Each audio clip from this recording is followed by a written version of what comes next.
आपण थोडं मोकळ्या वातावरण मध्ये घेऊन जाऊ. बघा माझ्या अंगावर फिरतोय. निघाला का? निघाला दिसत का तिकडे? तर स्वागत आहे आपलं माझ्या मराठमोळा यूट्यूब मध्ये चॅनल मध्ये, ज्याचं नाव आहे सर्पमित्र वणी. तर मी आपला मित्र सर्पमित्र भगवान पवार.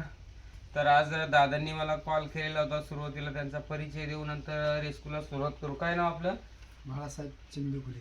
बाळासाहेब दादा चंदू गुले, गाव अंबानेर. मळ्याची वस्ती. आणि त्यांच्याकडे खूप वेळापासून एक साप थोडं निवाऱ्यासाठी आलेला असेल. सध्या खूप गरमी आहे.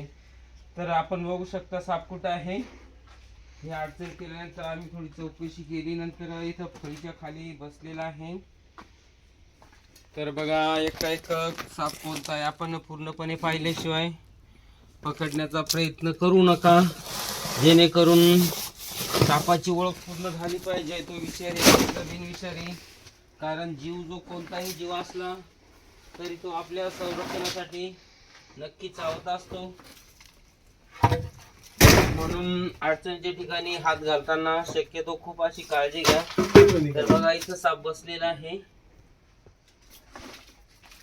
आपण बघू शकता.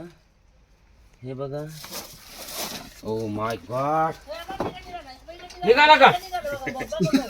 निघाला दिसत का तिकडे? अरे बापरे.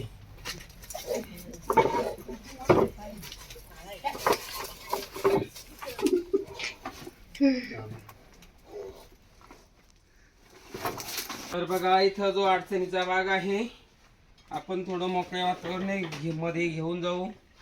बघा माझ्या अंगावर फिरतोय. बऱ्याच लोकांची शंका आहे की जो धामण साप असतो चावत नाही, पण हा जो साप आहे हा सुद्धा खूप जोरात चावतो, लचकच तोडतो. एवढी त्याची मुवमेंट असते. पण तो चिडलेला असला तर आणि चावण्यासाठी तो आणतो.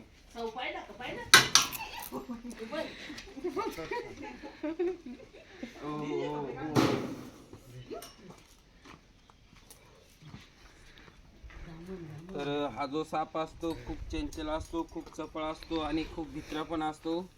या सापाचं आवडीचं खाद्य हे उंदीर, बेडूक आणि बघा हा 51 प्रकारचे अन्न खाऊ शकतो. त्याची जीभ बघा. आणि हा जो जेव्हा चिडलेला असतो, रागीट असतो, चावण्याच्या स्थितीत असतो, तेव्हा जो तोंड फुगवतो आणि फास्ट पद्धतीने मुवमेंट करून चावण्याचा प्रयत्न करतो. हा जो साप आहे पूर्णपणे बिनविषारी असतो. चावल्यानंतर कोणत्याही प्रकारची इजा आणि नुकसान होत नाही. तरी पण आपण सरकारी दवाखान्यात जावं, जेणेकरून टीटीचं इंजेक्शन घेता येईल. कारण साप जो आहे, आपण इतका मोठा साप पाहिल्यानंतर नवीन माणूस आहे, नवीन माणसाला चावल्यानंतर तो चावण्याच्या भीतीनेच निम्मा खचून जात असतो. म्हणून कोणताही साप चावला तर शक्यतो आपल्या जवळच्या सरकारी दवाखान्यात जाण्याचा पुरेपूर प्रयत्न करा. अजून एक शेतकऱ्याची शंका आहे की हा जो साप आहे आपल्या गाई म्हशींना पिळा घालून दूध पितो, पण असं काही नाही. सापाने जर दूध पिलं तर त्यांना निमोनिया होऊन साप मरू पण शकता. बघा याची साईज जवळजवळ 11 फुटापर्यंत वाढू शकते. तर सध्याची साईज आहे 8.5-9 फुटापर्यंत आहे. तर या सापाला आपण कोणत्याही प्रकारची इजा आणि नुकसान न होता एका कापडी पिशवीमध्ये पॅक करून काही वेळात निसर्गाच्या दिशेने रिलीज करणार आहे.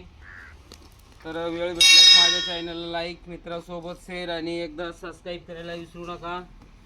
कारण बघा तुमचा एक लाईक माझ्यासाठी खूप महत्त्वाचा असतो. मला नवीन व्हिडिओ बनवण्याची चालना भेटते. धन्यवाद.